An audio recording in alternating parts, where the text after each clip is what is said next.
ọ̀kan ṣoṣo Ọlọ́hun ní ń bẹ. ọ̀kan ṣoṣo Ọlọ́hun ní ń bẹ. ọ̀kan ṣoṣo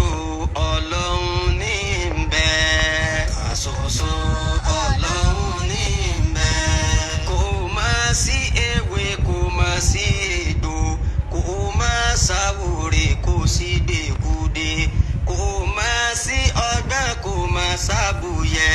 nípa kádàrá tọ́lọ́run ṣètò lórí aráyé ọmọ Ádámà.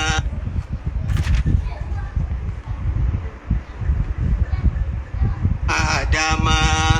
la ilaha illallah ọ̀kan ṣoṣo Ọlọ́hun ní ń bẹ. La ilaha illallah ọ̀kan ṣoṣo Ọlọ́hun ní ń bẹ. Èmi ò ní bá wọn ṣẹbọ mọ́. Èmi ò ní bá wọn ṣẹbọ mọ́. Mo ní bẹ̀rẹ̀ sínsìn ààrẹ bọ ni. Èmi ò ní bá wọn ṣẹbọ mọ́. Àrìmọ́lẹ̀ṣẹ̀ ààrẹ bọ ni. Èmi ò ní bá wọn ṣẹbọ mọ́. Àsokọ́lẹ̀ṣẹ̀ ààrẹ bọ ni. Èmi ò ní bá wọn ṣẹbọ mọ́. Mo ní yíyẹsẹ̀ wòṣẹ̀ ààrẹ bọ ni. Èmi ò ní bá wọn ṣẹbọ mọ́. A ní òkà tájàṣẹ̀ ààrẹ bọ ni. Èmi ò ní bá wọn ṣẹbọ mọ́. Mo ní òkà kùsànrin ààrẹ bọ ni. Èmi ò ní bá wọn ṣẹbọ mọ́. Orí ṣebele lẹ́nu ṣẹ́ ààrẹ bọ ni. Èmi ò ní bá wọn ṣẹbọ mọ́. Gbẹ̀tùgbẹ̀tù ńkọ́ ààrẹ bọ ni. Èmi ò ní bá wọn ṣẹbọ mọ́. Mo ní ìfúnpá ńkọ́ ààrẹ bọ ni. Èmi ò ní bá wọn ṣẹbọ mọ́. Àti wípé òǹdè níbàdí ààrẹ bọ ni. Èmi ò ní bá wọn ṣẹbọ mọ́. Mo ní Ọ̀ṣun Òṣogbo ààrẹ bọ ni. Èmi ò ní bá wọn ṣẹbọ mọ́. Àti wípé Agẹmọ níjẹ̀bú ààrẹ bọ ni. Èmi ò ní bá wọn ṣẹbọ mọ́. Mo ní Òṣogì ńkọ́ ààrẹ bọ ni. Èmi ò ní bá wọn ṣẹbọ mọ́. Torí Ọ̀ṣẹ́ Àbọ̀kè ààrẹ bọ ni. Èmi ò ní bá wọn ṣẹbọ mọ́. Mo ní Òkè Ìbàdàn ṣẹ́ ààrẹ bọ ni. Èmi ò ní bá wọn ṣẹbọ mọ́. Mo ní Pípé Ségè ààrẹ bọ ni. Èmi ò ní bá wọn ṣẹbọ mọ́. Ọ̀sẹ̀ àwẹ̀ bí Fálábòyún ó ti dájú pé ààrẹ bọ ni. Mi ní ṣe bẹ́ẹ̀ mọ ọba láwùrà. Wá foríjìn mi mo ti túbà. Mi ní ṣe bẹ́ẹ̀ mọ ọba láwùrà. Wá foríjìn mi mo ti túbà. ọ̀kan ṣoṣo. Alhamdulillahi Rabbil Alamin. وأفضل الصلاة وأتم التسليم على المبعوث رحمة للعالمين محمد بن عبد الله وآله ومن والاه واتبع هداه إلى يوم نلقاه وبعد. لين تي أدوقف الله سبحانه وتعالى أشي الصلاة فون النبي محمد صلى الله عليه وسلم المبعوث رحمة للعالمين. Ànábì tí Ọlọ́run bá wa subhanahu wa ta'ala gbé dìde kó lè máa jẹ́ ìkẹ́ àti àánú fún gbogbo àgbáńláyé, kí àsàlátù náà máa bá wọn ará ilé Ànábì àti àwọn sàhábà rẹ̀ àti gbogbo àwọn tí wọ́n bá tẹ̀lé ìlànà òjíṣẹ́ ńlá Muhammad sallallahu alayhi wa sallam títí yóò fi máa di ọjọ́ ìgbéǹde alqiyama. Nípa fàǹdù abẹ́ lẹ́yìn náà a rí àkọlé tí ó wà ní ojú ọ̀rọ̀ tí a ń sọ lọ́wọ́ yìí. Bó tiẹ̀ ṣe pé àwọn ìdílọ́wọ́ pọ̀ àtàwọn tó soni mọ́lẹ̀ ti pọ̀, àmọ́ lábẹ́ kò sásìkò náà òun náà là á máa fi àsìkò lẹ̀. Ní àìpẹ́ yìí ó ní ẹrú Ọlọ́run ọba kan náà kọ́kọ́ sẹ́ndì líǹkì kan sí mi ìbóyá ẹrú Ọlọ́run ọba kan tún lọ bí fídíò ọ̀hún wọ́n tún lọ rí mention orúkọ bí ń bẹ̀ náà pé kí n sáwà wo tí wọ́n tún wíyà yẹn o ńgbé mi náà wá débẹ̀ mo gbọ́ nǹkan wí a sì gbọ́ dáadáa àmọ́ tó kọ́kọ́ wá sí mi lẹ́mìí ó ní pé tínú kálukú sì ti ń dùn lẹ̀ Yorùbá pé a ti ẹ̀ kọ́kọ́ ṣe Ramadan tí pẹ̀lú ayọ̀ àti àlàáfíà tí ò ní sá wuyewuye tí ò ní sí ọ̀rọ̀kọ̀rọ̀ débi tá a máa rí èsì ọ̀rọ̀ tí ò ní máa sí ìwíkúwí débi tá a máa rí èsì ọ̀rọ̀ ráńpẹ́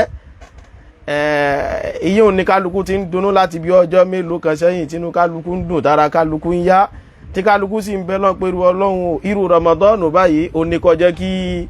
a máa ṣe abọ́lábẹ́ pàǹbẹ́ lábẹ́ bẹ́ẹ̀ òun wá ní ìṣẹ̀lẹ̀ tí ó wá ṣẹlẹ̀ yìí wá ṣẹlẹ̀ mo rò pé ní yìí tí wọ́n pa Arole kàwú náà ni òun náà kan wò náà ni pé àwùjọ yìí máa ń kúlù rè àwùjọ yìí ń kàmù rè inú Ramadan náà làwọn máa ń da gbogbo ẹ̀rú sáà wá ní dàrú náà ni ló bá wá mọ̀ọ́mọ̀ lórí radio station ló bá mọ̀ọ́mọ̀ lórí wú ọ̀rọ̀ yìí jáde kẹ́rí kó wá rú ọ̀rọ̀ yìí jáde wàláhì kò bá ti dá wàhálà lẹ̀ àwọn bá ti máa kàn mọ́ wò náà ní kí wakadhalika taf'alun bẹ́ẹ̀ tí máa ń lọ rí ewu gbogbo tágbára yóò ní ká bẹ́ẹ̀ tí máa ń lọ rí ewu jáde náà nù àmọ́ tí máa ń padà ń fa ká fún wọn lésì náà láwárí mi eléyìí náà ó náà ni pé ńgbà wá lọ rí wú ọ̀rọ̀ yìí jáde tán tó wú ọ̀rọ̀ kọ̀rọ̀ yìí jáde tán àwọn tí wọ́n fi ń ṣe backup fún ọ̀rọ̀ ọ̀hún àwọn kan la wá wò pé àbòsí rèé fún kíni fún ìmọ̀ àbòsí rèé fún ṣẹ̀ríà Ọlọ́run àdápa irọ́ kí mo pé àfà kéèyàn kan mọ̀ọ́mọ̀ kéèyàn parọ́ deliberately wàláhì ó tún wá pọ̀ nú ọ̀rọ̀ bí ó bá jẹ́ pé irọ́ deliberately tí mo pẹ́ pọ́nlé mo fi pè ní irọ́ bá wọn tá a bá ti pè ní irọ́ deliberately odora bàtà odó kí mo pé sọmọ tó ọmọ léèwé bá lọ léèwé tó ṣiṣẹ́ níléèwé tó ga wa káńsù gbogbo ẹ̀ ọmọ kí n gbà kan tá à ń bẹ kéèké tá kéré jù báyìí lọ wọ́n wá ya orí báyìí wọ́n wá ya etí wọ́n wá fi ojú rẹ̀ sí pé ojú rẹ̀ tó gbàre o tá a bá ti nírọ́ ló pa á jẹ́ pé ó gba ojú ẹja wálé níbi ọ̀rọ̀ tó dá sí ojú kí lápé jàmọ́ ojú ẹja torí pé ọ̀rọ̀ ni àìmọ̀kan mọ̀ pọ̀ mbẹ́ o àìmọ̀kan tá a wá ń wọ̀ láṣọ ìmọ̀ àti pìrìsẹ́ńtà àtàjà náà sí àti gbogbo wọn náà a wá ń pìrìsẹ́ńtì ẹ̀ bí ìgbà táwọn gbé ìmọ̀ dé meanwhile àìmọ̀kan tó fojú hàn gbá lásà ònàgbédé kí mo nágbédé ìjàmá àìmọ̀kan wàláhì làdìm gbogbo ẹni tọ́lọ̀ ń bá ní kó farabalẹ̀ gbọ́ ọ̀rọ̀ yìí dákùnmọ̀ bá gbọ́ wa tẹ̀lé wa. àmọ́ kí n tó wọnú ọ̀rọ̀ mo fẹ́ pàkíyèsí gbogbo àwa jàmá mùsùlùmí pátápátá ń bi tá a bá ti ń gbọ́ wa píìsì tí ń lọ́nu Ramadan yìí ẹ má jẹun ó dàrú o tó fẹ́ dàrú gangan nu o aim and objective wọn nu torí pé tí ò bá jẹ́ bẹ́ẹ̀ kò sí reason láti dá mọ́sálà yìí lẹ̀ àmọ́ sẹ́yìn mùsùlùmí ó wàá fà láàfíà lo Ramadan ṣe mọ̀ pàwọn ti sọ fún yín pé dáná ni wọ́n kí lápẹ́ wọ́n jẹ̀ mọ́ kìí ṣe dáná tí mọ́ fìbọn gbowó kìí ṣe dáná kidnapper dáná tí mọ́ ń dáni lọ́nà níbi iṣẹ́ àlìjẹ́nà sẹ́ni bó ní kálukú ṣe gbájúmọ̀ à ń kí Al-Qur'ani à ń ṣe wáàsí káàkiri à ń mójútó sí Ọlọ́run tó ní kálukú ṣà ń ṣe ìbádà lọ́hún wàláhì kìí dùn mọ́ Ṣẹ̀tánì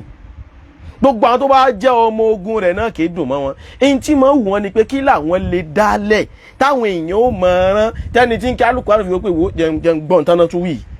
àwọn kan bẹ ní ìṣòro pé wọ́n ti fi Facebook rẹ̀ láti bí ọjọ́ yìí báyìí ṣé nígbà tí gbọ́ pé kíní kan ti sọ kíní kan àmọ̀ tó ní báyìí ọba ẹ̀jẹ̀ tún lọ gbọ́ wọn padà sí díẹ̀ inna lillahi wa inna ilayhi raji'un ìdínú àwa ń rọ gbogbo ẹ̀yin mùsùlùmí pé ṣẹ́dẹ́lẹ̀ ìtàn dálẹ̀ yìí ẹ dákun ẹ má jẹ́ busy pẹ̀lú ẹ̀ ọ̀rọ̀ yìí ti di pé àwọn èèyàn ti ń dà àwọn èèyàn láàmú ló fẹ́ jẹ́ kémi gún sọ bí ò bá jẹ́ bẹ́ẹ̀ ni ọ̀nà wà síwájú ilé ni a sì dé bẹ́ẹ̀ gbágbó tọ́lọ̀ bá ní adé náà ni abẹ́lẹ́ Allah subhanahu wa ta'ala kó mọ́sá fún wa ní ikhlasu tó pé gbogbo àwọn ìrìn àjò yìí ọlọ́run àníyàn wa ọlọ́mọsá àjò jọ tiẹ̀ al-kibr wal-ujub war-riya gbé ọlọ́run dákun mọ́jú wọnú ẹ̀ mọ́ wa lọ́wọ́ ọ̀la al-Qur'anul Karim so ìdí nínú ló fi ẹ́ pé a ṣá kàn rọra pé ẹ̀jẹ̀ á ṣàlàyé a sì tú àṣírí irọ́ a sì kí ni jama a wọlé irọ́ tó pa irọ́ tó mọ́lé rẹ̀ tó gan wàláì ní ìlà wo a wo pẹ̀lú ògùn ọlọ́ níjòkó yìí abẹ́rẹ́ Allah subhanahu wa ta'ala afẹ́ wo rèé ọlọ́mọsá fún wa wo bàbá wa wúwo tán àwa mọlé òdodo tí kálukú ló ń wá rí ilé òdodo náà ọlọ́mọṣẹ́ àjẹ́ rí mọ́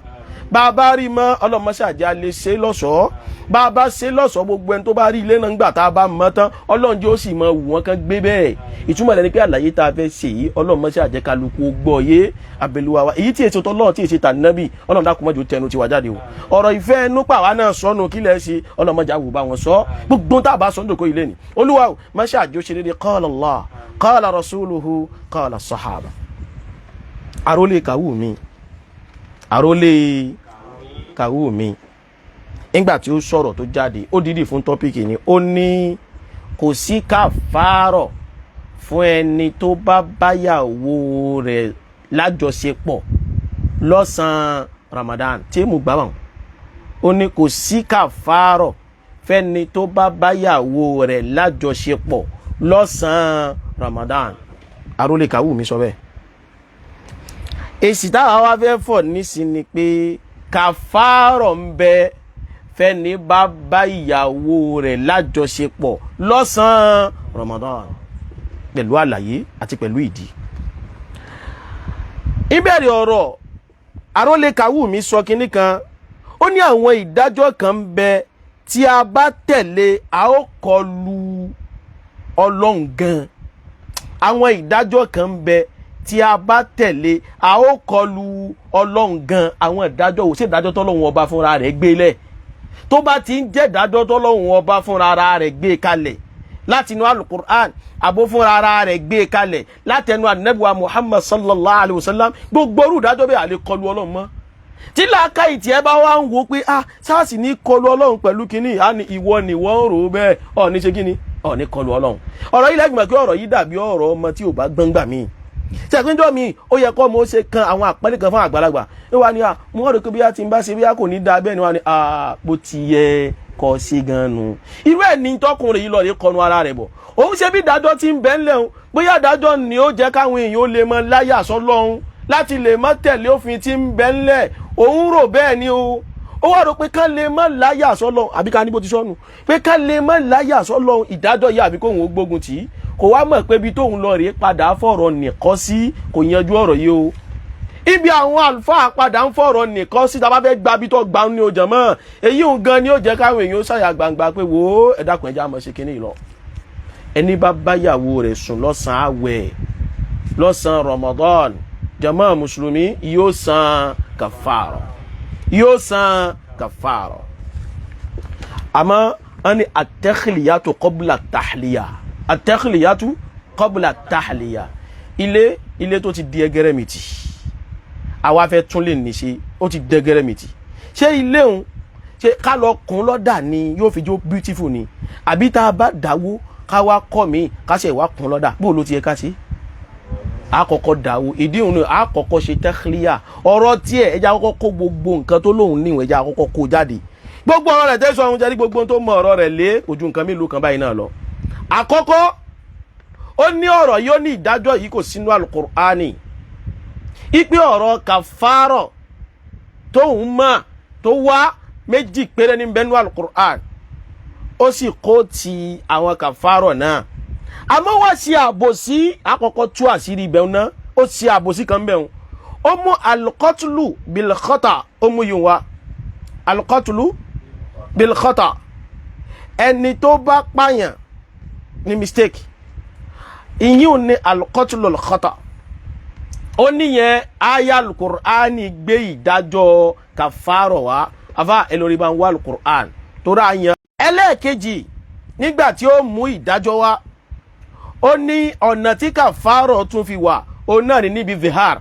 oníjọ́ tọkùnrin bá ń sọ fún ìyàwó rẹ̀ pé anti alayya ka dhahri ummi ẹ̀yìn rẹ̀ sì dàbí ẹ̀yìn ìyá mi ẹ̀yìn rẹ̀ dàbí ẹ̀yìn ìyá mi àṣà lárúbáwá lọ́rọ̀ tí lárúbáwá bá ilé ti sọ ọ̀rọ̀ nínú àṣà wọn wọ́n ń fẹ̀yìn ìyàwó wọn wé ìyá wọn nu ó ti dèwọ̀ kan bá obìnrin bẹ́ẹ̀ sùn ṣẹ̀rí àwa kan ó kangi pọn má ọ̀rọ̀ pẹ̀lú àwọn ìdájọ́ tó so papọ̀ mọ́. Ó wá lọ́nà méjèèjì yìí jàmáà ẹ̀ máa débẹ̀ wọn omi tá à ń lọ rè ó ní méjèèjì ní àyá Al-Qur'ani wa ibi ọ̀rọ̀ ti wá dàrú mọ́ lọ́wọ́ rè ó wá ní nínú kápá nìyàn ó wá ní ṣíbùhù làámdì náà wà ń bẹ̀ ó ní ṣíbùhù làámdì yẹn lára al-qatlu bil khata ìlú wa òpùrọ́ ni ọ́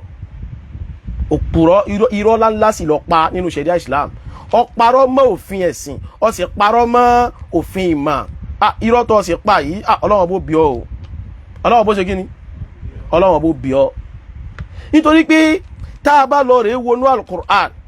níbi tọ́lọ́run bá wa subhanahu wa ta'ala tọ́lọ́run ọba ti ń sọ̀rọ̀ ẹni tó bá pààyàn níta ṣìṣe ń bẹnu Suratun Nisa aya 92 ẹ jẹ́ ká gbọ́ ṣíbùhù làámdì kọ́ ọba tiẹ̀ lẹ́mọ́ al-qatlu làámdì ó sì jọra wọn ju kọ́ lọ́ọ̀rẹ́ lẹ́mọ́ al-qatlu l-khata'u lọ. so ó wá mọ̀ọ́mọ̀ torí kó ti mọ̀ pé n tóun fẹ́ kílèmù níbẹ̀ yẹn òun ò lè rí bi lọ ṣe é mọ̀ dí al-qatlu l-khata' téèyàn bá ṣe mistake pààyàn àyà wá lórí ẹ̀ direct then ẹni tí ó bá ní sọ fún ìyàwó rẹ̀ pé ẹ̀yìn rẹ̀ dàbí ẹ̀yìn ìyá mi àyà wá lórí ẹ̀ direct but ẹni tí pípààyàn rẹ̀ jọ bí ẹni tó mọ̀ọ́mọ̀ wà ní mistake ṣẹ́rí ìlànà mẹ́ta ni pípààyàn afa ẹ̀kọ́ ẹ̀kọ́ mẹ́ta bá jọ kí wọ́n dàmí láàmú ìlànà mẹ́ta ni pípààyàn al-qatlu al-amd ká mọ̀ọ́mọ̀ pààyàn èwo nu àkọ́kọ́ ẹlẹ́ẹ̀kejì ṣíbùhù al-amd ó ní tó ṣe pé ó jọ bí ipò mọ̀ọ́mọ̀ ó dìnnà mélòó ẹlẹ́ẹ̀kẹta ni pé mistake ni aláwọ̀kọ́ tá ń pè ní al-qatlu al-amd ó ní kọ́ mọ̀ọ́mọ̀ gbé mọ̀ báyìí ó sì ná sẹ́ni ó báyìí ó sì yìnbọn pọ́ kí ló ṣe ń ọ mọ̀ọ́mọ̀ pààyàn ṣíbùhù al-amdi ó ní tó ṣe pé kì í ṣe pé ó láníyàn pípa àmọ́ ń tó lè pààyàn náà lọ lò ń tó lè jẹ́ kí ni o tó lè pààyàn náà ní ọlò bí kò mọ́kúta ńláńlá kọ lámọ̀yàn lórí gbò ìwọ níyìnyàn mi kò fẹ́ pa òun kò fẹ́ la òkúta mọ́ ni kí ló ṣeun náà ọ̀pá wọn wá ní ọ̀mọ́mọ́ làápè dájọ́ rẹ̀ àmọ́ ó jọ pé ọ̀mọ́mọ́ tó ní tó ọmọ pé nǹkan tó lè ṣe ni léṣe ni ọmọ pé ó ṣeé ṣe kó sì gbẹ̀mí èèyàn ó di mélòó máa jọ mọ́ ẹlẹ́ẹ̀kẹta wá ní al-khata ọ̀mọ́wọ́ ọ̀mẹsẹ̀ ìwọ ń wa mọ́tò tiẹ̀ lọ ọmọ kan ó wá kọjá lẹ́nu mọ́tò rẹ̀ mọ́tò wá pa bóyá kọjá báyìí mọ́tò gbà òun ló sì kó sí ẹlẹ́nu sọ mọ́mọ́ sọ ṣe nǹkan tó lè jẹ́ kó kú sọ jòkú tàbá sọ ọ̀nà nǹkan mọ́ ìwọ ń bá tiẹ̀ lọ ni òun ló kó sẹ́nu mọ́tò rẹ̀ wọ́n ní irú yìí òun kí ni wọ́n pè é al-qatlu al-khata' ẹ wá dákun èyí tá a pè ló wà láàrin lẹ́ẹ̀kan bí ẹni tó la òkúta mọ́yàn téèyàn wá kú ṣé bí pé yẹn ṣe mistake pààyàn lẹ́mọ́ ni lójọ́ ni àbí bí pé yẹn mọ̀ọ́mọ̀ pààyàn èwo lójọ́ ju ní méjì torí kéèyàn máa mọ̀ lójọ́ jù àmọ́ eléyìí torí pé ó ti mọ̀ pé tóun bá ti sọ̀rọ̀ ṣíbù làámdì ọ̀rọ̀ tóun fẹ́ fi tako ipe ẹni tó bá báyàwó rẹ̀ sọ ṣe kàfárọ̀ ìdájọ́ tó fẹ́ mú wá pé torí kò sínú Al-Qur'ani lòun ò ṣe nígbà ìdájọ́ pé ẹni tó bá ṣe ṣíbù al-qatlu ṣíbù làámdì náà èyí tó jọ pé yẹn mọ̀ọ́mọ̀ Al-Qur'ani kọ́ ló gbé ìdájọ́ rẹ̀ wá kàfárọ̀ tó fi rinlẹ̀ fún yẹn Al-Qur'ani kọ́ ló gbé wá kàfárọ̀ tá Al-Qur'ani gbé wá òun lẹni tó ṣe mistake pààyàn àmẹ́ni tó ṣe pé ó fẹ́ jọ pé ó mọ̀ọ́mọ̀ pààyàn táwọn afáàfin gbé nídàájọ́ ṣíbù làámdì Al-Qur'ani ó láyé òun mọ́lẹ̀ pọnrangandan níbi àyà tó mú wa ẹni tó Suratun Nisa àyà 92 ẹjẹ́ àkàlérèfé kádẹ̀ tún lérèfé náà kálẹ̀ tí máa rí bi lọ tọrọ náà pọ̀. A'udhu billahi minash shaytanir rajim. وما كان لمؤمن أن يقتل مؤمنا إلا خطأ. Ọlọ́run ní kò tọ́ fún múmi ní òdodo kó pa múmi ní òdodo ọmọ ìyá rẹ̀ illa khata'an àfi tó bá ṣe mistake bóyá òun wa mọ́tò tiẹ̀ lọ òkò sí lẹ́nu òun kàn ń lọ tiẹ̀ lọ wọ́n fẹ́ gbẹ́gbára wọn ó sì kú òun kàn ń ṣe àwọn mistake báwọn nù. ومن قتل مؤمنا خطأ. Khata'an nìkan ló wá wí olúwalẹ́ni bá wá pa múmi ní òdodo lẹ́ni tó ṣe mistake pa. fatahriru raqabatin mu'mina. ọlọ́run á gbé kàfárọ̀ wá ọlọ́run ní kó lọ rí túkùn lọ́rùn ẹrú tó jólùgbàgbọ́ òdodo. wadiyatun musallamatun ila ahlihi. kó sì san díyà ìyí ń lo owó ẹ̀mí tó pa yóò san fáwọn fámìlì ẹni tó òkú. illa an yasaddaqu. àfi tán bá ṣe sàárà lókù ká mọ̀ lọ jìnnà ń bẹ̀ wọ́n. ẹ dákun ááyà yìí orí ta ló wá. wa man qatala mu'minan khata'an torí òun ti wá mọ̀ pé àmúdájọ́ wa pé ṣíbù làámdì náà kàfárọ̀ ọmọ ń bẹ lórí rẹ̀ ááyà Al-Qur'ani ó mọ̀ gbé wá ó wá rún mọ́ ó wá ní ṣíbù làámdì lára khata'u lòun náà òpùrọ̀ ni àbòsí lọ sí í ṣe fún ìmọ̀ nítorí pé ó ti mọ̀ pé irọ́ tó o fẹ́ pa ọwọ́ rẹ náà ni ó ti máa dàwó fúnra ara rẹ lọ́ọ́ máa sọ fúnra ara rẹ lọ́ọ́ máa múra rẹ kọ́ lè wọ́n àríbi múra rẹ ọwọ́ kí n tí ò sínú ọ̀rọ̀ ọwọ́ kì í bọnú ọ̀rọ̀. jama eléyìí kọ́kọ́ jẹ́ àkọ́kọ́ náà in tó mú tó fi takọ̀rọ̀ ni pé aya Al-Qur'ani ò gbé kàfárọ̀ wá ó sì wá jẹ́ pé bí àdífì láti lọ mú ọ̀rọ̀ tó wà lọ́rẹ̀ fẹ́ fi ṣẹ̀rí pé kàfárọ̀ méjì ní bẹnu Al-Qur'ani ṣíbùlà amdi tó fi kún náà sínú Al-Qur'ani Al-Qur'ani ò dárúkọ ṣíbùlà amdi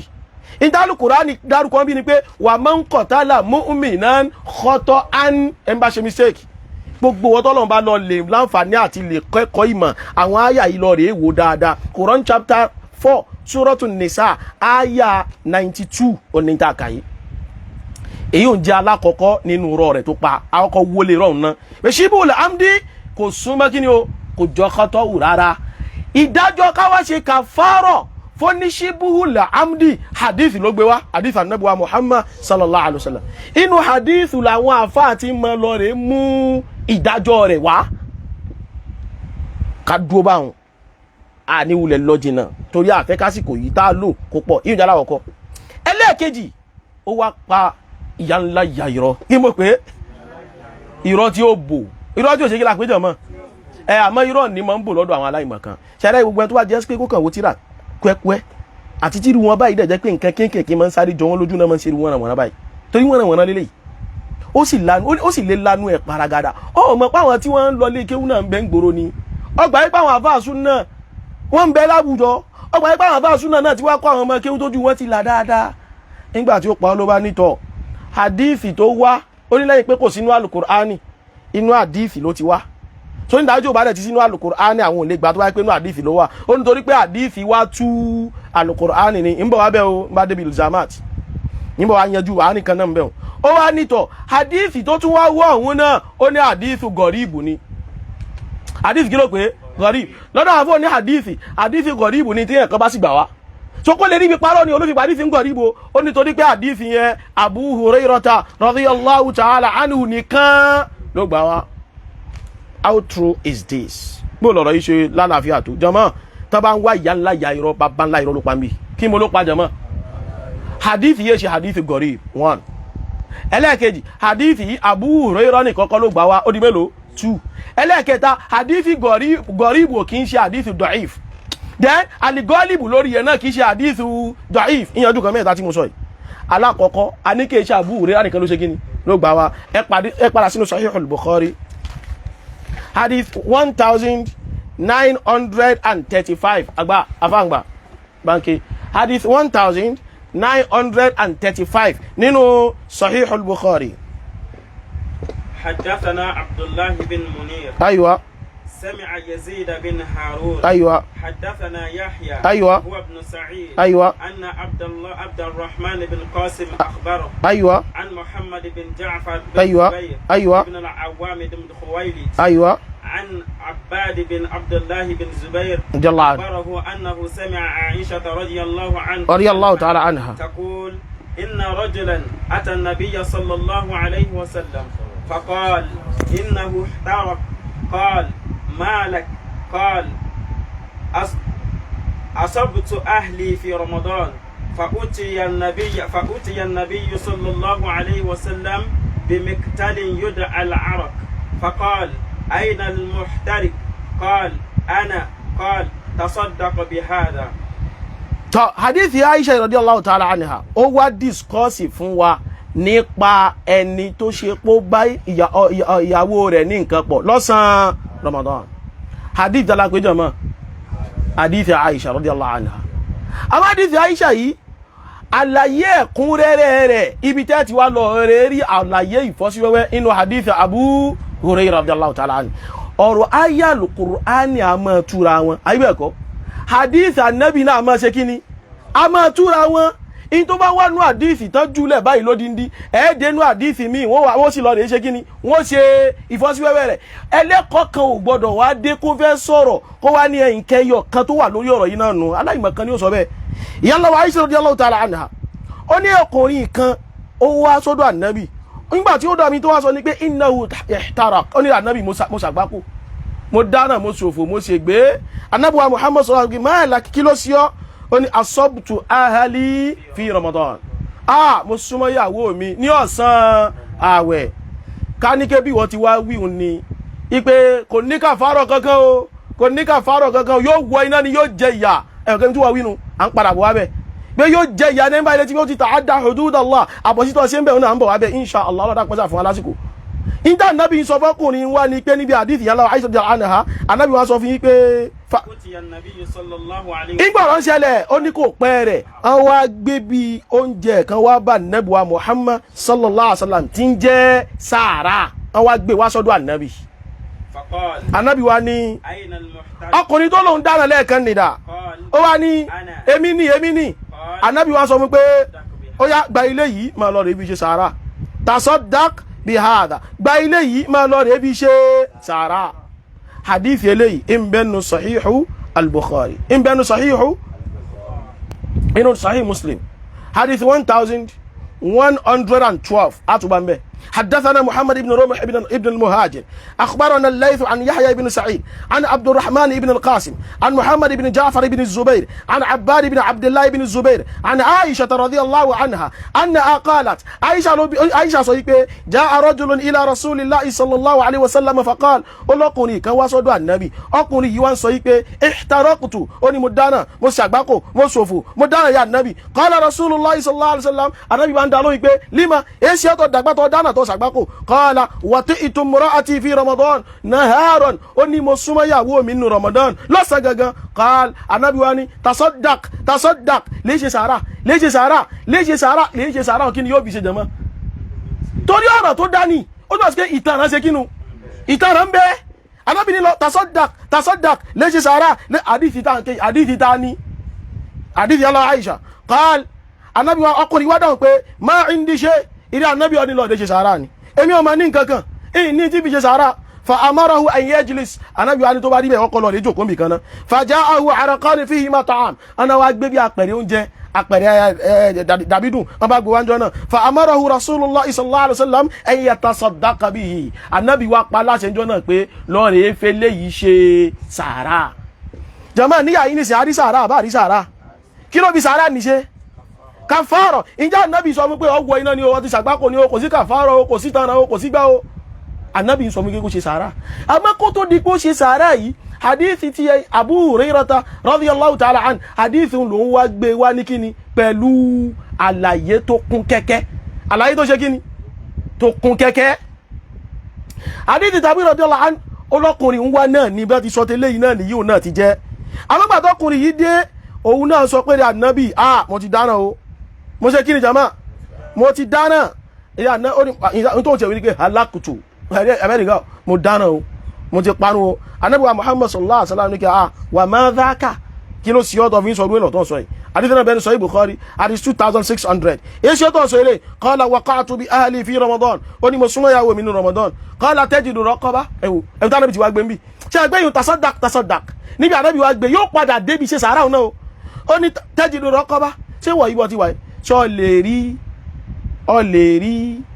ọ ẹrú tó tókù lọ́rùn rẹ̀ ṣagbára rẹ̀ ká kọ́lá ó lágbára mi ò ká kí n túkù lọ́rùn ẹrú qal fahal tastati'u an tasuma shahrayni mutatabi'ayn ìjọ ní kápá àti gbàwé oṣù méjì tẹ̀léra wọn qala ó lágbára mi ò ká qal fatastati'u an tut'ima 60 miskinan sàrọ̀ òun o ṣọ́ ní kápá láti lè bọ́ àwọn aláìní mélòó 60 qala ó ní kápá rẹ̀ qala faja'a rajulun min al-ansar bi arọ́kù wa gbọ́lẹ̀kan àbá gbọ́lẹ̀kan ọlọ́kùnrin kan náà sọ́ọ̀rù bá gbé arọ́kù wa ó ní wàlá arọ́kù miktal ẹgbẹ́ miktal lẹ́ẹ̀kan abẹ́ ẹgbọ́ miktal ó ní fíhì tamur ó ní dàbídùn ní bẹ́ẹ̀ ṣe ni pé àdìsí eléyìí wá mú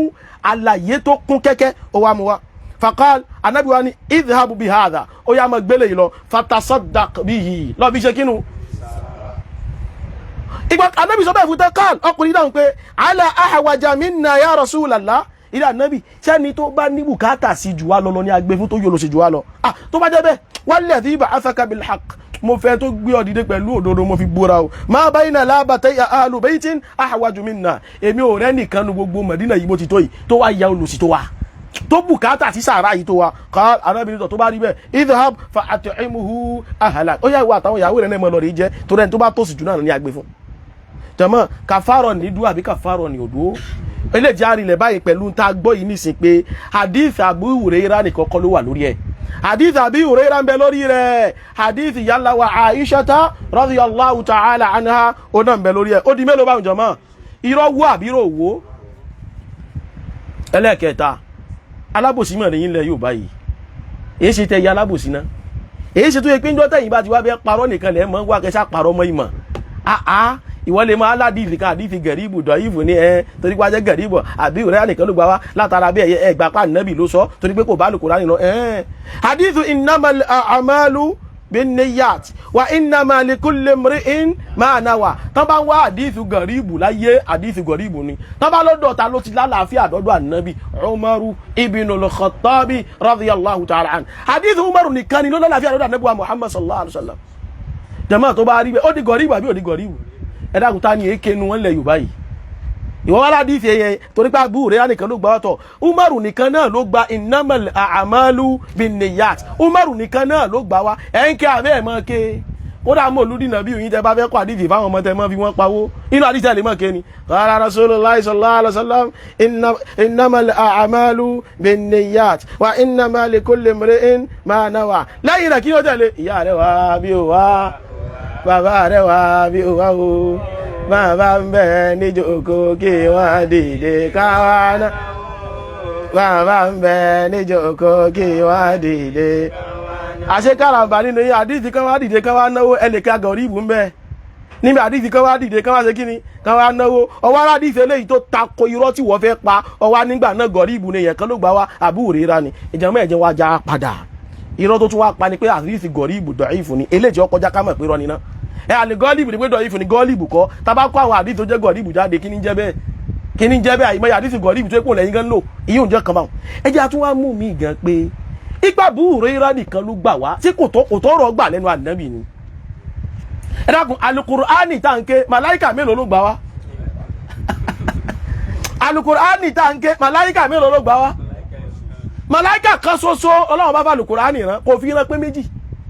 kí sì ló jẹ́ àgbà pọ́dọ̀ Ọlọ́run Al-Qur'ani tí wá lóòótọ́ ni pé màláìkà tọ́lọ́run fi rán kì í ṣe òpùrọ́ so àwọn ọmọ kéwà ànábì náà wọn kì í ṣe tán bá sọ̀rọ̀ pa ànábì wa Muhammad sallallahu alaihi wasallam tán bá sì ṣàṣìṣe àṣìṣe wọn àbá àkọ́dí dénú àlùmọ̀ yìí ara wọn náà lẹ́ni tí wọ́n ti mọ̀ ta kọ́ra pé ilé ìtọ́ wíyì kì í sọ̀rọ̀ ànábì wa Muhammad ilé ìtọ́ wíyì àṣìṣe lọ sí ń bẹ̀rẹ̀ lágbájá ọmọ lágbájá ẹ dákun ìgbà Al-Qur'ani bá lè jẹ́ pé màláìkà kan ló wá gbé wá fún wa gbogbo wa sì gbà á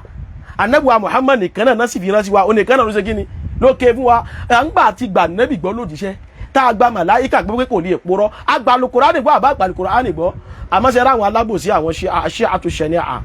àbá wọ́n gbà pé Al-Qur'ani Jìbìrìlù ó ṣàbòsí pẹ̀lú ẹ̀ àwọn gbà pé Jìbìrìlù nìkan ló jẹ́ kódà àwọn suspect pé kìí ṣe Muhammad lọ́lọ́run rán sí àlí lọ́lọ́run rán sí òun ló mọ̀ọ́mọ̀ gbé fún Muhammad kí mo làwọn náà sì ti ń bọ̀ ẹ mọ̀ kára àwọn idán ti ń bọ̀ náà nù àwọn ọ̀ràn kan nu wọn ni gbogbo wọn náà kọ́ náà ṣe orí ibú yọ ọlọ́mọdé àbá wọn sórí ibú ń tiwa àti tó kéré nú àti tó tóbi nínú gbogbo ẹ̀ jàmá eléyìí kọ́kọ́ jẹ́ ọ̀kan náà bákan náà ó tún wá sọ̀rọ̀ míì nínú tó fi dá ọ̀rọ̀ rẹ̀ nínú tó fi dánù ó ní pé ànábì wa Muhammad sallallahu alaihi wasallam ó lá nábì ò lè mú dájọ́ wá pẹ̀lú tí ò sínú Al-Qur'ani ó ní torí pé tá nábì wá ṣe kò kọjá kó wá tú Al-Qur'ani fún wa ṣe mọ̀ túmọ̀ kílèmù tí ń sọ torí pé ó ti parọ́ pé kàfárọ̀ tó wà ní Al-Qur'ani ojú méjì ní lọ ta padà jẹ́ ó mọ̀ pé al-qatl shibul amdi náà kò sínú Al-Qur'an àyíbẹ̀kọ́ so yín ọgbọ́dọ̀ wá yanjú ẹ̀ kọ́ padà wá yanjú ẹ̀ irọ́ lọ́pa sì wá yanjú eré náà pé gọ̀ríbù tó irọ́ lọ́pa bákan náà èyí tó wá wí náà pé anábì kan wá tú Al-Qur'ani nìkan ní irọ́ anábì ní haqqu tashri' Al-Qur'ani ṣe lè mú òfin wá direct táà ní wulẹ̀ mọ́ wá pìlẹ̀ míì mọ́ hadithi náà lè mú òfin wá táà wulẹ̀ nídìí pé ìpìlẹ̀ wo ló wà mọ́ òpùrọ́ wá ni wọ́n o wàláyà ìmọ̀ye nǹkan náà gbà tán bá túnú Al-Qur'ani tán lè rí jàmáà bàbá parí Ramadanu àkọ́kọ́ Ṣawwal kí lálá ń ṣe à ń sọdún kí lálọ́ lé kí irú Eid ẹ wá jáde nínú Al-Qur'ani irú Eid ẹ wá jáde nínú ìpìlẹ̀ irú Eid ìpìlẹ̀ rẹ̀ yẹ́nyẹ́ láti bọ́ ní tí ń bọ̀ àti inú hadith Ànábì wa Muhammad sallallahu alaihi wasallam irú Eid àti irú Eid al-Fitr àti irú Eid al-Adha irú Eid àwọn ẹni ẹ ṣe bólúwa ní fasalli li rabbika wà ní kíni o ṣe ó ní fasalli salatal Eid tó sọ bá ní tí bá wọn tafsiri náà padà jẹ́ àmọ́ pé tó mì nínú tọ́ ó yá irun tí ìpàsọ́lẹ̀ rọ̀ bí ká wà ní har irun kí ni yìí adha àbí ó yá Eidul Fitri èwo lọ́ọ̀dì mi parọ́ mọ́ èwo lọ́ọ̀rùn yìí mọ́ ọ̀dọ̀ ta láti rí pìlẹ̀ rẹ̀ jẹ́ mọ́ Ànábì wa Muhammad sallallahu alaihi wasallam okú mùsùlùmí tó wá kú kí la máa ṣe fún àwẹ̀ tàbá wẹ̀ tán kọ́ tàbá wá sọ sí lára tán kọ́ gbogbo ta kálẹ̀ ìbò ló wà ní Al-Qur'ani pé bókù bá kú ẹ máa wẹ̀ fún nínú Al-Qur'ani bókù bá kú ẹ fàṣọ sí lára inú Al-Qur'ani bókù bá kú ẹ máa kírun sí lára inú Al-Qur'ani ń bo ló wà ibo láti gbogbo eléyìí jẹ́ mọ́ so Ànábì wa Muhammad sallallahu alaihi wasallam ó ní haqqu tashri' ara àdí tó padà jẹ́ afẹ́ sọ̀rọ̀ lórí ọ̀rọ̀ yìí rèé torí pé nǹkan tẹ́ ẹ ti ń dàrú ta ní ẹ mọ́ dàrú mọ́ òun náà lélẹ́yìí ìntẹ́ ẹ ti ń dàrú ta ní ẹ mọ́ ṣe kíni ta ní ẹ mọ́ dàrú mọ́ Ànábì wa Muhammad sallallahu alaihi wasallam Ànábì yìí tó mú dájọ́ wá Ànábì yìí tó láti kíni láti mú dájọ́ wá ìdájọ́ tó bá wá mú wà ní ẹ ṣe fẹ́ nú rẹ̀ ibo ni ìdájọ́ náà ti ń bọ̀ wọ́n máa yẹ ìtumọ̀ ẹ̀rí pé ìtí ń coordinate rẹ̀ àbí ìtí ń sì ń bá ṣe kíní ni èyí ń sọ fún un pé wà máa yẹ ǹtí kọ́ adínà àwá òun wá ń tú àwọn ìṣẹ́nu tí ń bẹnu àfi tí ń bẹnu Al-Qur'ani nìkan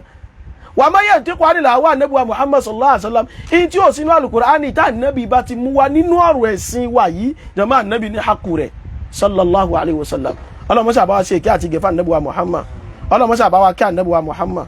ọlọ́mọṣà bá wa ṣe àlékún dáadáa fún Ànábì wa Muhammad jàmáà eléyìí ó jẹ́ ká pàkíyèsí lórí ẹ̀ dáadáa ipe ẹ mọ́ dáadáa pa irọ́ mọ́ ẹni bá gbààwẹ̀ ó san kàfàrọ̀ tó bá báyàwó rẹ̀ ní nǹkan pọ̀ lọ́sàn Ramadan yóò san kàfàrọ̀ níta wá rò pé bóyá ó dọkùnrin yìí láàmú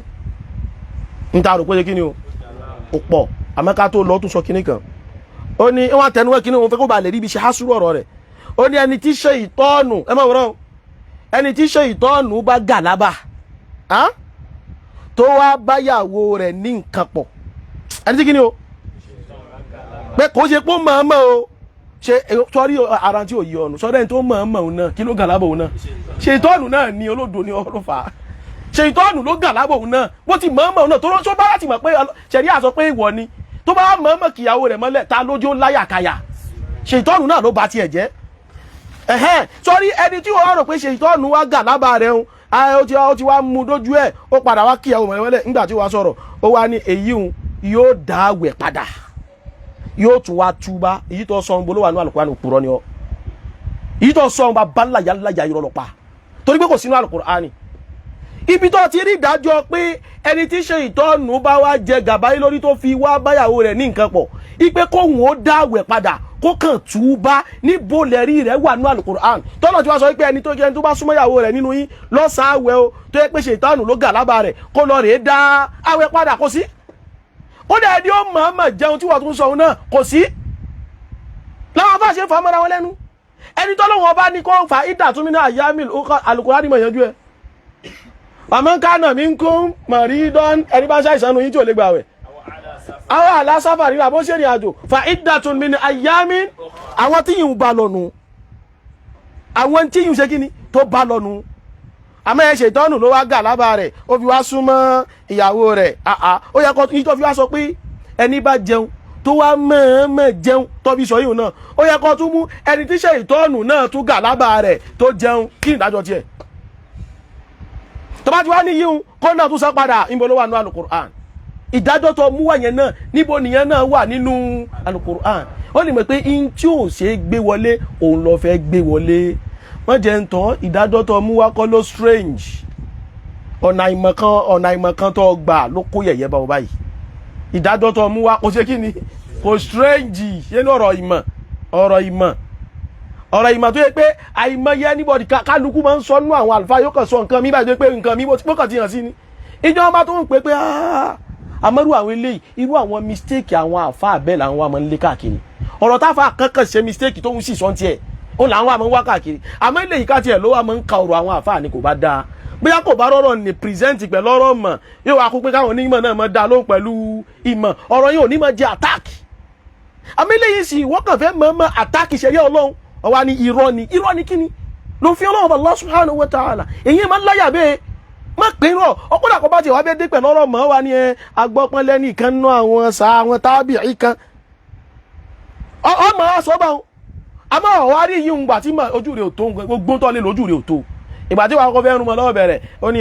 gbogbo àwọn ṣàfihàn ní àwọn ànábìlà ní àwọn nǹkan tí wọ́n wá ń fà láàrin ara wọn so ká wá fìyìn lẹ̀ ká lọ sínú mọ̀sọ́dìrì wọn òpùrọ́ ni ọ́ sọ́rí àti àwọn àìmọ̀ mẹ́rẹ̀ẹ̀rin ẹnu wọn kò lórí pé ní tó bá báyàwó rẹ̀ ní nǹkan pọ̀ lọ́sàn-án àwẹ̀ yóò ṣe kí ni yóò ṣe kàfàrọ̀ má parọ́ máa fà mọ́ wọn àwùlẹ̀ fámọ́ra wọn lọ́wọ́ má parọ́ márùn mọ́ àmọ́ ṣe mọ́ àwọn fìdífìdí tó rí inú mọ̀ ṣe kó fìdífìdí díẹ̀ wá tó rí inú mọ̀ fìdífìdí tó rí rè táwọn afáfà mọ́ra wọn lẹ́nu inú fìdífìdí wọn ní inú àwọn afá wọn lẹ́ni bá mọ̀ọ́mọ̀ ẹ máa wo ó mọ̀ọ́mọ̀ wà lọ jẹun ṣe pé wọ́n gbà pé ní bá jẹun tó mọ̀ọ́mọ̀ jẹun kò ní kàfàrọ̀ àbí wọn lọ wá mọ̀ọ́mọ̀ jẹun tán ó padà wá lọ rí ń báyàwó rẹ̀ ní nǹkan pọ̀ kí ló mọ̀ tó nù ó gbogbo tó ń sọ gbogbo ẹ̀ láti ṣàlàyé nínú àwọn ìmọ̀jálìsù wa àwọn tó bá fólú jòkó tá a ṣe before Ramadan ẹ gbà àwọn masáìlú yìí ń bẹ̀ bí idhnillah alhamdulillahi rabbil alamin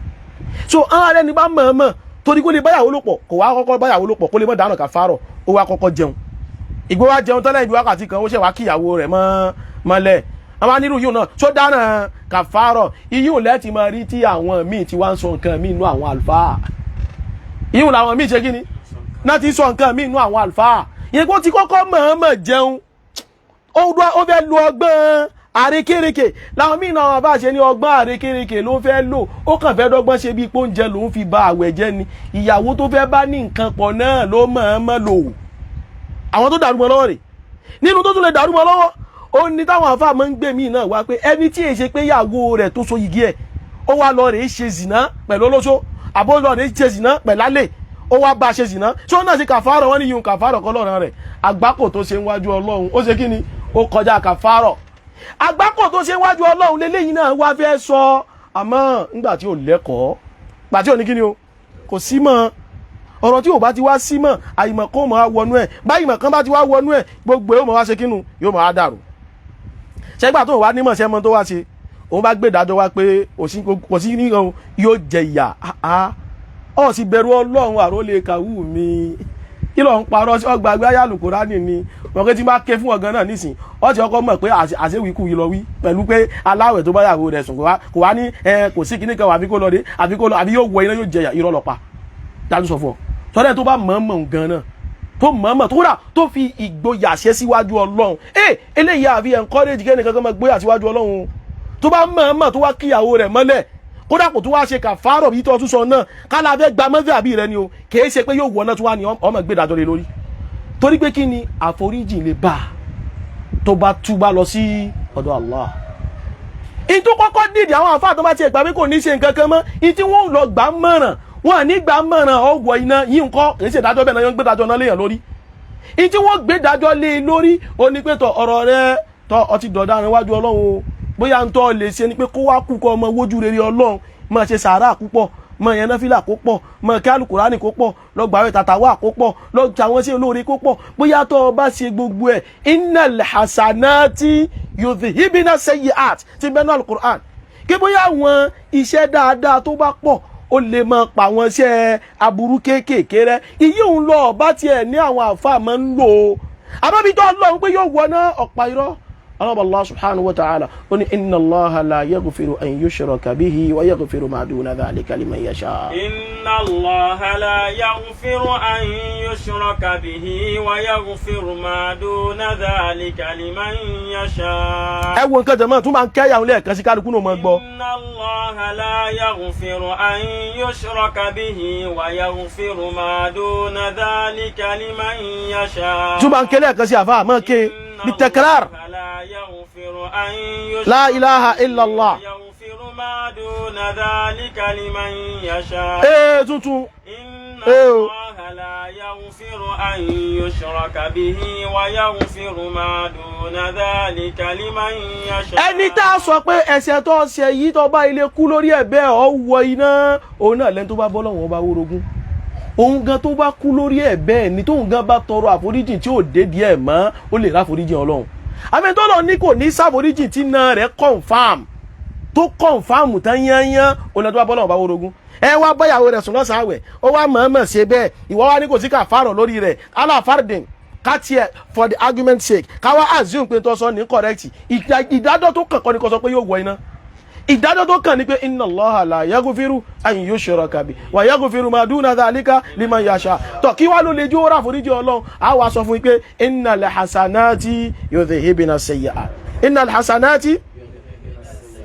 Jàmáà mùsùlùmí ọkùnrin yìí wá ṣe ìjàmbá kan. Ó ṣe kí mo pé jàmáà? Ìjàmbá yìí wallahi ó sì fẹ́ lè pa mí ní ẹkún. Ìgbó fẹ́ gbé ìdájọ́ pé iná lẹ́ni ni ó wọ̀ wá. Ó sì lọ rèé mú àyá Al-Qur'an ní ọ̀tọ̀ọ̀tọ̀ tó àdírẹ́sì iṣu ọ̀tọ̀ọ̀tọ̀ ó sì já méjèèjì pọ̀. Ó nírú ẹni yẹn ẹni tó lọ rèé báyàwó rẹ̀ ní nǹkan pọ̀ lọ́sàn-án àwẹ̀ kàfárọ̀ kọ́ toró mọ̀ọ́mọ̀ ni ó ti kọjá ààlà Ọlọ́run. Àfà bá ń lọ sínú Al-Qur'an. Jàmáà ẹ̀dá pẹ̀já gbọ́ ẹ mọ̀ wípé kí lọ́wọ́ bá ń sọ ọ́nù àyà kí lòun lọ ní tú sí inú Suratu Talaq. Àyà alákọ̀ọ́kọ́ náà ni Suratu At-Talaq. Àyà alákọ̀ọ́kọ́ ẹ máa wòrán ọ̀tọ̀ ní tọ́lọ́wọ́ bá ń bá bọ̀ ó sì mú ó sì lọ rí gbé fẹ́ ní ó mọ̀ọ́mọ̀ báyàwó rẹ̀ ní nǹkan pọ̀. يا أيها النبي إذا طلقتم النساء فطلقوهن لعدتهن وأحصوا العدة. Ọlọ́run lẹ́yìn olùgbàgbọ́ òdodo tẹ́ bá ti fẹ́ kọ àwọn ìyàwó yín lẹ̀ ẹ kọ̀ wọ́n lẹ̀ pẹ̀lú àkókò tá a fún yín fún wọn ni o kẹ́ ẹ sì sọ àkókò náà kẹ́ ẹ sọ ìdà náà dáadáa kẹ́ ẹ ka òǹkà náà kó pé dáadáa. واتقوا الله ربكم. Ó ní ẹ pẹ̀rù Ọlọ́run ọba yín o. لا تخرجوهن من بيوتهن. Ẹ gbọ́dọ̀ lé wọn kúrò lé tán wá fẹ́ ṣe tọ̀lá káyé mọ́ dẹrù obìnrin ta o. ولا يخرجن إلا أن يأتين بفاحشة مبينة. Àwọn nọ́ọ̀sì gbọ́dọ̀ kúrò nílé àfi tó bá yẹ pé wọ́n mọ̀ọ́mọ̀ lọ rè ṣe bàjẹ́ wọn á gbọ́kùnrin mi ìwà kọ́kọ́ ọmọlé ló kù. وتلك tó حدود الله. Ọlọ́run ní ìta wí yìí ààlà èmi Ọlọ́run rèé o. ومن يتعد حدود الله فقد ظلم نفسه. Ọlọ́run lẹ́ni bá wá kọjá ààlà èmi Ọlọ́run ó ti ṣe àbòsí fẹ́mi ara rẹ̀. لا تدري لعل الله يحدث بعد ذلك أمرا. Ẹ wo tọ́lọ́run bá sọ ń bí ayá yìí tọ́lọ́run fi sọ pé ẹni ààlà Ọlọ́run ṣe kí ni o òun rèé o. Ẹ̀dá ọ̀rọ̀ tó ń sọ bí tó jọ mẹ́ẹ̀ ní báyàwó rẹ̀ sùn lọ́sàn-án àwẹ̀. Àrólé kàwú ó bá mú ayá yìí ó lẹ́nìyàn ti ta'adda hududallah ó bá ṣe ìṣíádù lọ́wọ́ ara rẹ̀ ó ló ti kọjá àlà Ọlọ́run pé torí ó ti wá kọjá àlà Ọlọ́run ó ti ṣàbòsí fún ẹ̀mí bó ló ti wá rí pé yóò wọná ó bá tún lọ máyà mi wà ó ní ẹwọ́n lọ parí Suratul Insan ìparí Suratul Insan ó wá lọ rèé mú àyà tọ́lọ́run tí wọ́n ń sọ̀rọ̀ àwọn ẹ̀rọ kẹ́lẹ́ níbi eléyìí Ọlọ́run ló ti ṣàbòsí fún ẹ̀mí ara rẹ̀ ó bá lọ nu Suratul Insani ó wá fẹ́ mú ìdájọ́ wá fẹ́ ni ó ṣàbòsí fẹ́mi ara rẹ̀ la hawla wala quwwata illa billah ló bá sọ pé. yudkhilu man yasha'u fi rahmatihi. Ọlọ́run ẹni bá wò wọ́ Ọlọ́run ló wọ́n mọ̀ kí bọ́nú àánú òun Ọlọ́run ọba. zalimina a'adda lahum adhaban alima. Ọlọ́run láwọn alábòsí òun ti wá prepare ìyà ẹlẹ́ta elérò ó prepare rẹ̀ fún wọn. Ẹ dákun àwọn alábòsí á prepare ìyà ẹlẹ́ta elérò fún wọn. Ibo ló ti wá jọ mọ́ aláwẹ̀ ó wá mú àyà yìí ó kàn lọ líǹkì ẹ̀ máa yà tó wà ní súrọ́tù tọ́lák ó mú ìbẹ̀rẹ̀ súrọ́tù tọ́láàkì ó kà á dàárín ó lọ mú àárín eléyìí náà la hawla wala quwwata illa billah àárín eléyìí súrọ́tù ìsáàdì níbi àárín ìparí àyà ó wà lọ rèé lẹ́mọ́ àárín àyà nu súrọ́tù àtọ́lák ó kàn jẹ́ méjèèjì pọ̀ ó jẹ́ pọ̀ tán ló bá lọ rèé gbé ìdájọ́ nìwá ó yá bá ń kàkà wá jẹ́ méjèèjì pọ̀ ẹ wá rí bí ó ti ṣàbòsí òun nísìnyí láti wà mọ́ yàtà á dá ẹwọ́n tó ṣe o ayà tó lọ sọ bọ̀rí ọlọ́lẹ́ni bá kọjá ọ̀la ọlọ́wọ́ ti ṣàbòsí fẹ́mi ara rẹ̀ ó kàn lọ́nu ìsáàrì ni ọlọ́wọ́ adigbétò àwọn alábòsí ó ti pìpì ẹ̀yẹ létè lérò fún wọn la ilaha illallah ó sì ń dojú àlùkùránì rú báyìí ọwọ́ mọ́ àlùkùránì ọlọ́wọ́ wọn forí ẹ̀ gbára wọn tọ́ nísìn bọ́ tí lọ́ọ̀rẹ́ mú parí súratul insani wá nísìn tó fi gbá ilé yìí ajásí pé ni tó bá pọ̀rọ̀ tọ̀láàkì tọ́lọ́wọ́n ọba lálẹ́ gbogbo ẹni bá kọ́yàwó rẹ̀ bí yóò ti kọ́ nísìn àádọ́lọ́. wàzọ́límínà àádàláhùn adábán alìmá. inna lillahi wa inna ilayhi raji'un. jama ilé irọ́ wú àbí ilé irọ́ òwò ilé irọ́ wú àbí ilé irọ́ òwò owó tán yanyan owó tán pátápátá ọlọ́run mọ́sá ṣàánú wa o ọlọ́run kò fún wa lágbọ́yé ọ̀rọ̀ rẹ̀ ẹ wá jẹ́ àwa mọ́lé òdodo èyí tó ń rò ń pé tábà ní káwọn èèyàn mọ̀mọ́ san kàfárọ̀ yóò mọ̀mọ́ jẹ́ kán mọ́ láyà láti lè máa ṣe kìnní pẹ̀lú àwọn ìyàwó wọn ṣe bófin ọlọ́run ọba ni òfin tá lápèjọ mọ́ òfin ọlọ́run ọba ni ọlọ́run gbófin kalẹ̀ ìwọ wá ní mọ̀ fòfin ọlọ́run ọba wọn tá a bá ń tẹ̀lé àwọn òfin ọlọ́run kan ànílé wá rí ibi lè dúró ti tọ́ ọlọ́run bó ti yẹ kí á dúró tì í má ṣàbòsí mọ́ má ṣe kí ni jama má ṣàbòsí mọ́ ọba dúró bọ́lọ́run ọba wa subhanahu wa ta'ala bó ti ní àdúró ni sọ́ọ́rí kánsan kàfárọ̀ kò ní jẹ́ kéèyàn ò lè láyà kò ní jẹ́ kéèyàn ò ṣe kí ni o torí tó wáyé kọ́ gbọ́rọ̀ àwọn fòkọ̀ háwìyé sọ́rí bítẹ̀rì tí ìbú rẹ̀ ti wá wọn bọ́n ti tó ń nu àdífẹ́ àbí ìwúrẹ́ ra wọn bẹ́ẹ̀ làwọn àfòkọ̀ háàbí tó lékè nú ọ̀rọ̀ wọn ṣe pé bẹ́ẹ̀ láti tó ẹni bá súnmọ́yàwó rẹ̀ kó lọ rẹ̀ túkù lọ́rùn ẹrú ọmọ wàhálà tí ó ṣe kó tó rẹ́rú ọmọ wàhálà tí ó ṣe kó tó di pé yóò sanwó rẹ̀ tí ó bá rí pé kò wá rẹ́rú mọ́ kó gbààwẹ̀ oṣù méjì tẹ̀léra wọn oṣù méjì yẹn nínú ọ̀rọ̀ àwọn fòkọ́hà ni pé tó bá ilé gba oṣù káàbọ̀ ó wá ní mo fẹ́ sinmi ọjọ́ 5 wọ́n ní yóò lọ́dẹ tún bẹ̀rẹ̀ láti bẹ̀rẹ̀ ẹ̀dá ṣé èyí yóò encourage èèyàn tó bá sì lágbára póhùn lè gba àwẹ̀ kó gbọ́dọ̀ lọ bí afẹ́mọ́ lọ́dẹ bó aláìní 60 tó wá rí kó bó aláìní 60 náà ọmọ pa àmọ́ fura ni ó bó aláìní 60 ó tún yá tún bó aláìní ó tún yá tún bó aláìní ó ti yàn tún bó aláìní kò sí tàbí ṣùgbọ́n tó bá jẹ́ pé ẹni tó bẹ̀rù ọ̀rọ̀ kí àwọn ìdájọ́ ọlọ́run ẹni tó bẹ̀rù ọlọ́run bá ló wà fún ni ẹ̀rù ọlọ́run mọ́ ọmọ bàún náà pé ṣe tóun sì ń ṣe tó sì ṣe kínú tó sì dáa tó sì dúó tó sì rí díjòkó báyìí ṣé bó sì yẹ kéèyàn ti máa ṣe bẹ́ẹ̀ náà sì ni a ti ṣe ń ṣe yìí jama yìí ń já sí pé kọ́lọ́run bá gbé kàfárọ̀ kalẹ̀ kò ń ṣe pé ó fi ń encourage àwọn èèyàn lórí ìbàjẹ́ òfin nu bó ti wá nu bó ti wọ ọlọ́run tó fẹ́ gbé nǹkan rẹ̀ kalẹ̀ nìyẹn ọ̀nà tó fẹ́ gbà fi tọrọ àforíjì nìyẹn ìwọ ọmọ pé kó mọ̀ kan kàfárọ̀ sórí ordinary astaghfirullah wa atubu ilayhi kò sí ẹ̀ṣẹ̀ náà tá a lè fi tọrọ àforíjì lé lórí ẹni ó pààyàn 99 tó tún pààyàn kankun tó fi ń jẹ́ kí ló ṣe ó sàtánà rẹ̀ tawba nìkan ló ṣe sórí gbogbo ẹ̀ṣẹ̀ pátápátá téèyàn bá ṣe istighfaru tó túbá lórí ẹ̀ dáadáa pẹ̀lú ògo lọ́dọ̀ Ọlọ́run Allah subhanahu wa ta'ala yóò rí àforíjì Ọlọ́run yóò rí kí la pé yóò rí àforíjì Ọlọ́run mọ́nà káì kọ́lọ́run bá subhanahu wa ta'ala pọ́sí àforíjì ẹnìkọ̀ọ̀kan wa so tó bá wọ́n pọ̀ fẹ́ mọ́ fi pé àwọn èèyàn ẹ̀wọ̀n mọ́ láyà sọ́lọ́ àforíjì tọ́lọ́run tí wọ́n gbé kalẹ̀ fún wa ẹni tí ò bá bẹ̀rù Ọlọ́run dáadáa yóò mẹ́lòmí ìṣẹ́gínú kó láyà sọ́lọ́ àmọ́ gbàgbé pé májẹ̀mú dé ni májẹ̀mú dé kíni ó dé àforíjì àmọ́ ẹni tí ò bá ti tí ọ̀rọ̀ ìsìláàmù tí ò bá ti yé dáadáa àwọn nǹkan kéékèèké báyìí bí yóò ṣe máa dàrú mọ́ lójú nìyẹn bí yóò ṣe máa ṣe kínú bí yóò ṣe máa dàrú mọ́ lójú nìyẹn ẹ wá jẹ́ àwáwo nísìn nínú hajj nínú umrah àwọn tí wọ́n máa ń ṣe hajj àti umrah àwọn ọ̀ràn kan bẹ téèyàn bá dáa ní hajj tó dáa ní umrah kí ni ìtànà rẹ̀ kàfàrà wọ́n lè ní ọpẹ́ ẹran wọ́n ní lọ ṣe kí ni o kàfàrà nu kàfàrà tá à ń ṣe níbi iṣẹ́ hajj àti umrah jọ̀mọ́ ṣé ń bẹ ní Al-Qur'ani bóòlù ọlọ́run bá ti gbé kalẹ̀ bóòlù àlàyé wo làwọn ànábìwá Muhammad ṣe lórí ẹ̀ bóòlù Al-Qur'ani kan tí ọ̀rọ̀ sọ tó mú wá fún wa ní òfin ọlọ́run bá subhanahu wa ta'ala bóòlù wà ládìsí ànábì ṣe padà wá expatiate ẹ̀ gbogbo àwọn eléyìí àwọn tó yẹ káwọn eléyìí tó yẹ kán lajú sí rèé in ti ń jẹ́ kàfàrà ó fẹjú jàmá ó ṣe kí ni jàmá ó fẹjú gbogbo àwọn ọmọ akẹ́kọ̀ọ́ mímọ́ mo fẹ́ gbà wọ́n mọ̀ràn tíra kan ní bẹ lọ́wọ́ mi ẹ lọ rí wa fiqhul kafarat kí ni mo pè é anwa'uha wa ahkamuha tíra àwọn ọmọ wẹ́wẹ́wẹ́ lè kí ó ní sọ́lá àwọn ìgbà tí yẹn bá ṣe bẹ̀rẹ̀ sí ní mọ́ kọ́ṣẹ̀ rí àlàmọ́ ra àwọn tíra báyìí àwọn eléyìí ó kàn sún yín mọ́lé bí ọ̀rọ̀ kàfárọ̀ ó lè mọ̀ pé kàfárọ̀ tí ń bẹnu ṣẹ̀ríà kìí ṣe yọ kan kìí ṣe méjì tẹ́lẹ̀ yìí sọ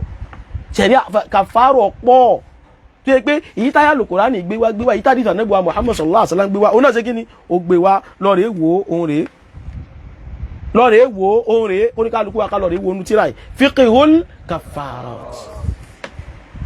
alálàájì oní umura tán bá dáwọn ọ̀nà tán dá tá fi ń san kàfárọ̀ kí ní ìpìlẹ̀ rẹ̀ níbo ló ti wá jàmá mùsùlùmí abẹ́lọ́wọ̀ Allah subhanahu wa ta'ala kó mọ́ sí àṣì àlékún àgbóyẹ̀ sí fẹ́ni kọ̀ọ̀kan wa a fẹ́ lọ àkókò tó pọ̀ àmọ́ ṣe rí àwọn wọ̀nyí tígbà tán bá ti gbé irọ́ wọn kalẹ̀ láti máa yanjú rẹ̀ yóò mọ bùkátà sí pé ẹ bá lẹ́ẹ̀fẹ́ lọ àkókò tó pọ̀ bígbà téèyàn kan ṣe kí ni téèyàn tara rẹ̀ nítorí ẹ nílé rí ọ̀rọ̀ náà yanjú àbí kẹ́ lo àwọn àkókò kan àwa abẹ́lẹ́ ọ̀hún bá wa abẹ́lúwa wa bimannihi wa karamihi wa izzihi wa fadlihi díẹ̀ tọ́lọ́ nǹkan ní àrísọ yìí kọ́lọ́ mọ́ṣà bá wa gbárẹ́ sí